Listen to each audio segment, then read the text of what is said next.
Hello guys, good evening everybody. आज हम लोग फिगर ऑफ स्पीच की सीरीज को कंटिन्यू करेंगे। हम कुछ फिगर ऑफ स्पीच को डिस्कस कर चुके हैं और इससे आगे देखेंगे एपोस्ट्रॉफ। एपोस्ट्रॉफ क्या है तो आप कहोगे it is a direct address to the dead. ये एक किसी मृत व्यक्ति को, आपको अब्सेंट अनुपस्थित को या फिर किसी एनिमल को एक डायरेक्ट एड्रेस होता है।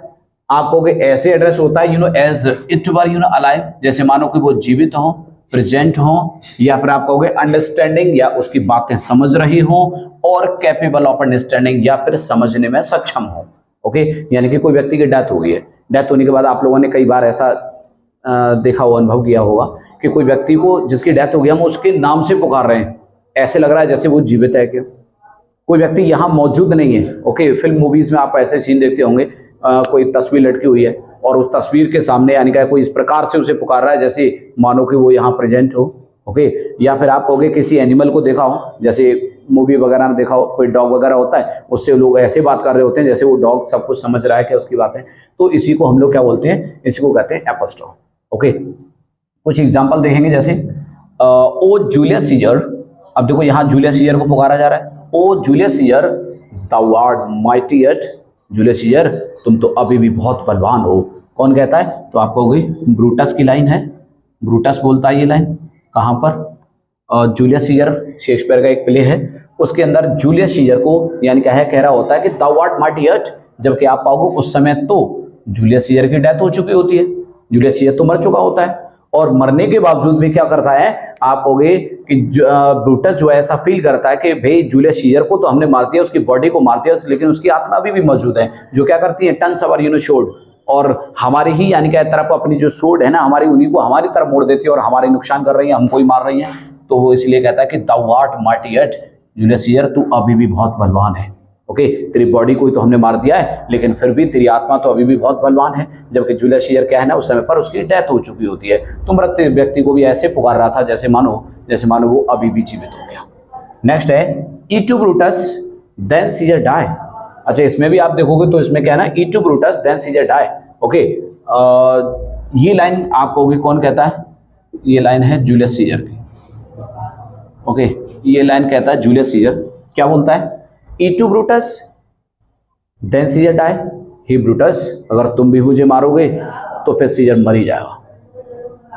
क्यों कहता पता है? क्योंकि आप कहोगे यानी क्या है, जूलियस सीजर जो उस समय पर जब सीनेट हाउस पहुंचता है तो सीनेट हाउस में जो षड्यंत्रकारी थे ना, उन सब लोगों ने एक प्लान किया कि भाई अगर हम सब लोग क्या करते हैं, सीजर से यानी कि विनती करके देखते हैं। मेटालस सिमर, पब्लिश सिमर, दो भाई थे, उन्हें भी रोम में रहने के परमिशन दे दी जाए। विनती करेंगे सीजर से, सीजर नहीं मानेगा तो उसको वही मार देंगे, मर्डर कर देंगे उसका। तो क्या हुआ, लोगों ने ये प्लान बनाया। ओके, और प्लान बनाने के बाद ऐसा ही हुआ, जबकि आप जानते हो कि जूलियस सीजर की कुछ ऐसी हैबिट थी उसके अंदर कि वो अपनी किसी बात को चेंज नहीं करता था, बदलता नहीं। एक बार जो बोल दिया सो बोल दिया। ओके, तो वो बदलता नहीं था, जिसके कारण यानी क्या है, उनकी विनती जो रिक्वेस्ट थी वो उसने ठुकरा दी। ठुकराने के बाद से क्या हुआ, सबसे पहला बार किया किसने? कैस्का ने, और सबसे अंतिम बार किया किसने? ब्रूटस ने। और ब्रूटस आप जानते हो जूलियस सीजर का सबसे अच्छा, आप कहोगे परम मित्र था।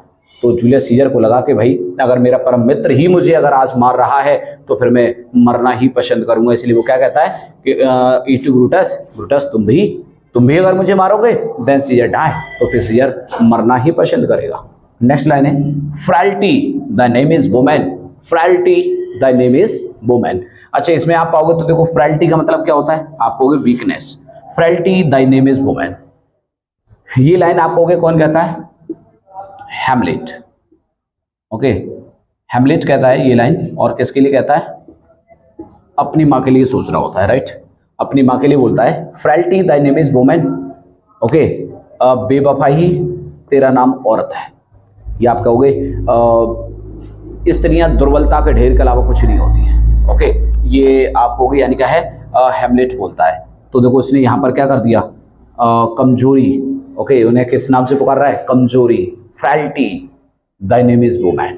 ओके, नेक्स्ट लाइन है O solitude where is thy charm that sages found in meditation.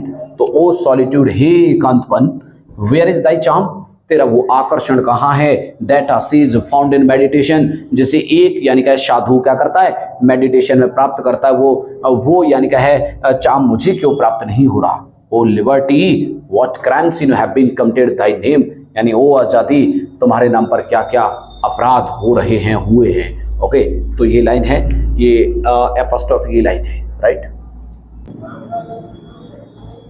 Okay, next figure of speech है, आप कहोगे हाइपरबली।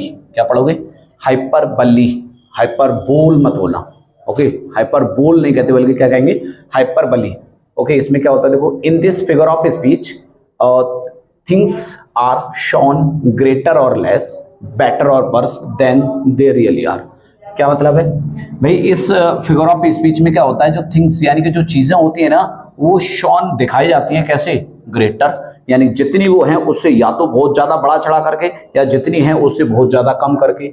बेटर जो हैं उससे बहुत ज्यादा अच्छा दिखाया जाता है, या फिर वर्स का मतलब क्या होता है, बुरा, या जितनी वो है उससे बहुत ज्यादा आपको उसे लो कैटेगरी में, बुरी स्थिति में दर्शाया जाएगा।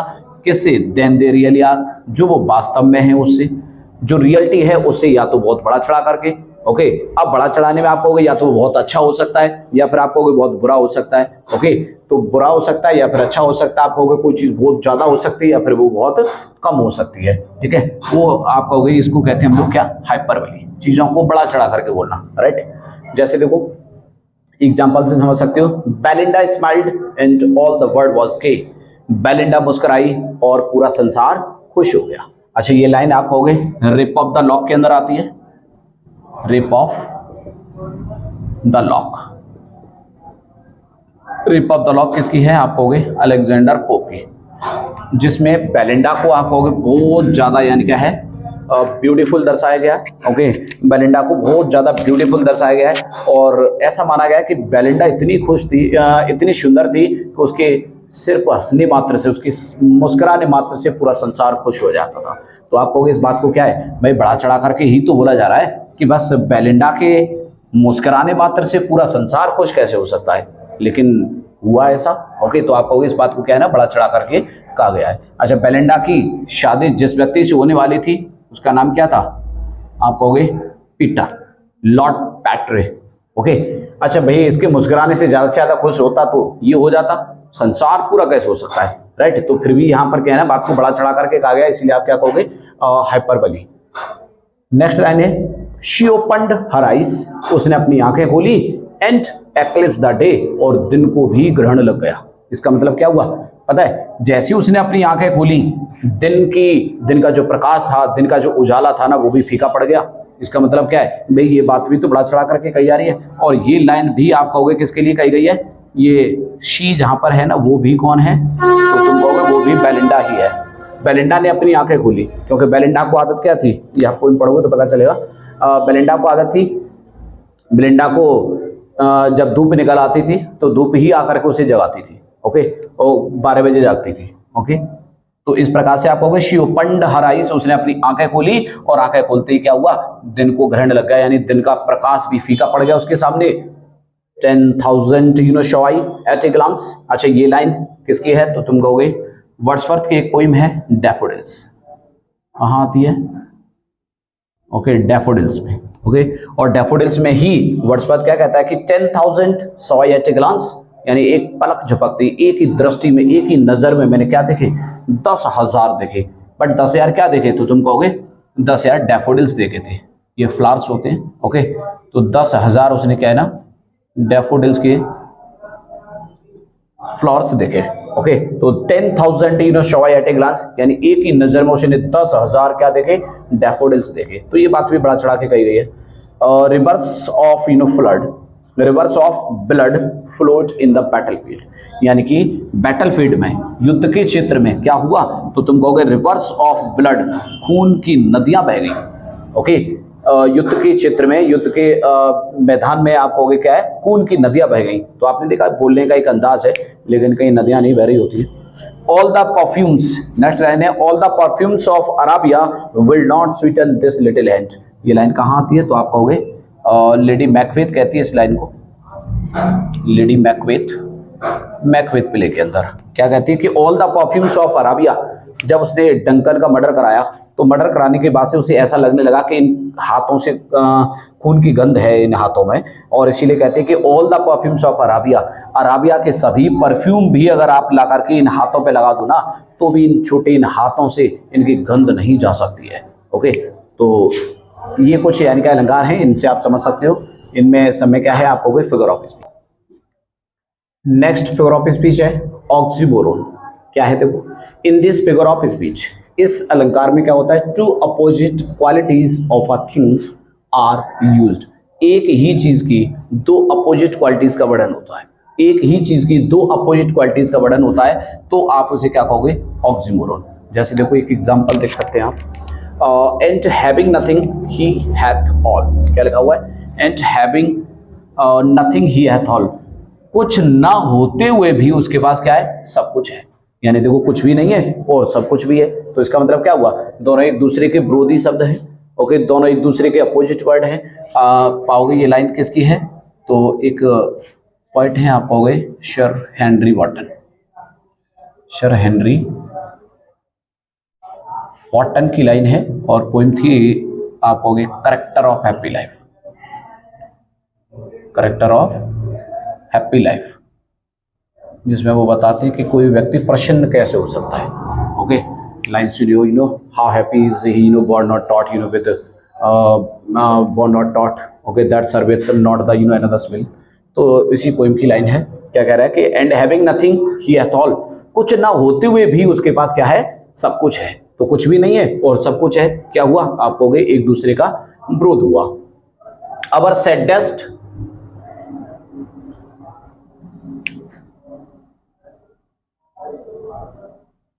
इसे आप क्या लिखोगे, अवर sweetest, our sweetest songs are those that tell our saddest thoughts। Okay, तो क्या है कि our sweetest songs are those that tell our saddest।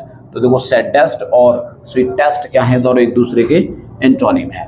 Okay, तो क्या कहते हैं कि our sweetest songs are those, हमारे मधुर गीत तो वो हैं जो क्या करते हैं, tell our saddest thought, जो हमारे मन के दुख को व्यक्त करते हैं, वही क्या है, हमारे सबसे मधुर गीत हैं। कौन कह रहा है, तो आप कहोगे ये एक नाइटिंगेल से क्वेश्चन किया गया है। ओके, तो एक पोइम है नाइटिंगेल। ओके, यानी कि आप कहोगे पीबी शैली की लाइन है ये। ओके, इसकी लाइन है पीबी शैली। ओके, तो पीबी शैली की यानी क्या है, ये लाइन है, तो पीबी शैली की लाइन है, और क्या कहा जा रहा है कि our sweetest songs are those that tell our saddest thought, वो यानी कि हमारे सबसे मधुर गीत तो वो हैं जो हमें क्या करते हो, जो हमारे गहरे दुख को व्यक्त करते हैं। It is an open secret, देखो सीक्रेट है और ओपन भी है, अगर ओपन है तो फिर सीक्रेट किस बात का, दोनों आप कहोगे एक दूसरे के क्या है, opposite. She is feeling sweet pain, वह एक मीठा दर्द महसूस कर रही है। आप सोचो दर्द है तो फिर भाई मीठा किस बात का। ओके, तो स्वीट और आप कहोगे पेन, दोनों एक दूसरे के अपोजिट वर्ड है। शी इज द वाइजेस्ट फूल, अच्छा फूल क्या होता है, मूर्ख, और वाइजेस्ट क्या होता है, सबसे अधिक बुद्धिमान। तो बुद्धिमान भी है और मूर्ख भी है, इसका मतलब क्या है, दोनों एक दूसरे के एंटोनिम्स है। ओके, तो इसे आप पहचान कर सकते हो, जिसमें एक दूसरे के एंटोनिम्स हों, आप उन्हें क्या कहोगे, ऑक्सीमोरोन। ओके, तो ये कुछ यानी क्या फिगर ऑफ स्पीच है, इन्हें आप लोग थोड़ा तैयार करें, और भी फिगर ऑफ स्पीच की सीरीज को हम आगे कंटिन्यू करेंगे। और इस वीडियो को आप ज़्यादा से ज़्यादा देखो, शेयर करो, सब्सक्राइब करो, और हमारे साथ जुड़ने का लाभ उठाओ।